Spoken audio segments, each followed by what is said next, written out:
Tiger জিন্দাহের poster রয়েছে। কারণ কি নীতিশ কুমারের অসুস্থ রয়েছেন, এই ধরনের খবর আসছিল বারবার, তিনি ক্যাম্পেইন ঠিক করে করতে পারছেন না এবং সেক্ষেত্রে অন্য বিকল্প ভাবা হোক, এই ধরনের কথা ভাবা হচ্ছিল। সেই সময় এই ধরনের পোস্টার দেওয়া হয়েছে। ঠিক জেডিইউ অফিসের বাইরে টাইগার জিন্দাহের পোস্টার রয়েছে এবং যদি আমরা আরেকটু অন্য গেটের দিকে যাই, জেডিইউ অফিসের যেটা রয়েছে সেখানে, এবং এখানে এখন সকাল থেকে একটা প্রস্তুতি দেখা যাচ্ছে। আশা করছেন তারা যে এক্সিট পোলগুলো এসছে সেটাই প্রমাণ হতে চলেছে, সেটাই এক্স্যাক্ট পোল হতে চলেছে। এবং দেখো 20-30 2025 থেকে 2030 ফির সে নীতিশ, এই ধরনের পোস্টার রয়েছে। একদিকে নরেন্দ্র মোদী, অন্যদিকে নীতিশ কুমারের ছবি, এবং এটাতে দিকে পুরো বিহারবাসীও কো হার্দিক বধাই, অর্থাৎ আগে থেকে শুভেচ্ছা দেওয়া হচ্ছে এবং এই শুভেচ্ছাতে বলা হচ্ছে কি 2025 থেকে 2030 ফির সে নীতিশ, পুরে বিহারবাসীও কো হার্দিক বধাই। একদিকে নরেন্দ্র মোদীর ছবি এবং এনডিএ নেতাদের ছবি রয়েছে ওপরে, এবং তার সঙ্গে ঠিক ডান দিকে যদি আমরা দেখি নীতিশ কুমার মুখ্যমন্ত্রী, যিনি গত 20 বছর ধরে মুখ্যমন্ত্রী রয়েছেন বিহারের, তার ছবি দেওয়া হয়েছে। এই ধরনের একটা প্রস্তুতি আমরা যখন দেখতে পাচ্ছি জেডিইউ অফিসের ঠিক সামনে, এবং জেডিইউ আশাবাদী কি এবার যা যা এসছে ট্রেন্ডসগুলো, ইনিশিয়াল ট্রেন্ডসগুলো আছে সেটাই বহাল থাকবে এবং তাদের আবার মুখ্যমন্ত্রী হবেন নীতিশ কুমার, এবং 25 থেকে 30 আবার নীতিশ কুমারই হবেন। 95 আসনে এগিয়ে রয়েছেন এই মুহূর্তে এনডিএ। আমি এই জায়গায় একবার অঙ্কনের কাছে যাব। অঙ্কন, ভোট চুরির অভিযোগ বারবার কংগ্রেস, কিন্তু কংগ্রেস এগিয়ে রয়েছে। আচ্ছা, আড়ারিয়াতে কংগ্রেস এগিয়ে রয়েছে, আশুতোষ বলছেন। কিন্তু ভোট চুরির এত অভিযোগ, এসআইআর হওয়ার পরে প্রথম বিহারে নির্বাচন হচ্ছে, যাকে এসআইআর কে ঐতিহাসিক বলছে খোদ নির্বাচন কমিশন, বিহার মডেল এমনটাই দাবি করছে নির্বাচন কমিশন। ভোট চুরির অভিযোগ সত্ত্বেও এখনো পর্যন্ত ট্রেন্ড যা বলছে এগিয়ে রয়েছে এনডিএ। রহস্যটা শুধু তো এখন অবধি ইভিএম খোলেনি, ইভিএমটা খুলতে দিন দেখবেন গোটা কংগ্রেস দলটাই চুরি হয়ে গেছে। কংগ্রেস দলটার কোনো অস্তিত্ব নেই। আপনি দেখুন আরজেডি 48টা পাচ্ছে আর কংগ্রেস এখন অবধি 2টো নিয়ে বসে রয়েছে।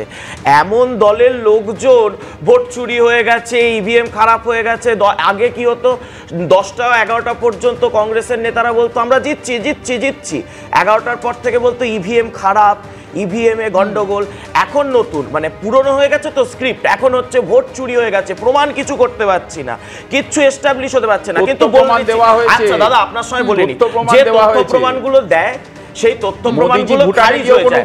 এক সেকেন্ড দাদা, আপনার সময় বলিনি, এখনো কিন্তু 1 ঘন্টা আলোচনা বাকি রয়েছে, এখনো 1 ঘন্টা বাকি আছে আলোচনা। আচ্ছা, আমি একবার একটু থামাই, ফলটা ইতিমধ্যে জানাই। যা ট্রেন্ড এখনো পর্যন্ত দেখা যাচ্ছে, এনডিএ কিন্তু 100 আসনে এগিয়ে গেল। পোস্টাল ব্যালট গণনায় এনডিএ কিন্তু 100 আসনে এগিয়ে রয়েছে, মহাগঠবন্ধন 55 আসনে এগিয়ে রয়েছে। এনডিএ এগিয়ে রয়েছে 100 আসনে, মহাগঠবন্ধন এগিয়ে রয়েছে 55 আসনে, অন্যদিকে অন্যান্যরা তারা এগিয়ে রয়েছে 10টি আসনে।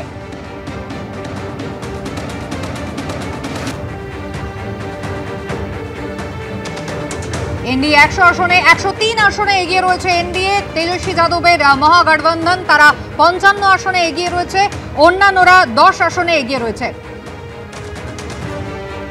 অন্যদিকে দল হিসেবে দেখতে গেলে, এককভাবে দেখতে গেলে বিজেপি 50 আসনে এগিয়ে রয়েছে, আরজেডি 48টি আসনে এগিয়ে রয়েছে। একেবারে হাড্ডাহাড্ডি লড়াই বলা যায়। কিছুটা পিছিয়ে গেলেও প্রাথমিকভাবে এই মুহূর্তে যা ফলাফল সামনে আসছে, বিজেপি 50 আসনে এগিয়ে রয়েছে, আরজেডি 48টি আসনে এগিয়ে রয়েছে, 103 আসনে এনডিএ এগিয়ে রয়েছে, অন্যদিকে মহাগঠবন্ধন 55 আসনে এগিয়ে রয়েছে।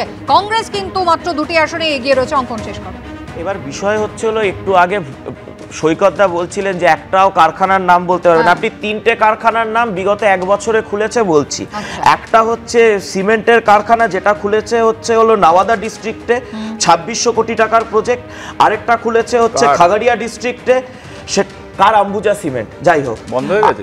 না না, খুলেছে, তোমাদের মতো না, কংগ্রেস দলটা বন্ধ হয়ে গেছে, কংগ্রেস দলটা বন্ধ হয়ে যাচ্ছে। এরপরে হচ্ছে হলো মুজফ্ফরনগরে। ব্যাপারটা হচ্ছে কি বলুন তো, দেখুন এখন অবধি সিপিএম দলটা বন্ধ রয়েছে, কংগ্রেস দলটা বন্ধ রয়েছে, এইটাই হচ্ছে এদের সমস্যা। ভোট চুরে আমরা জিতবো।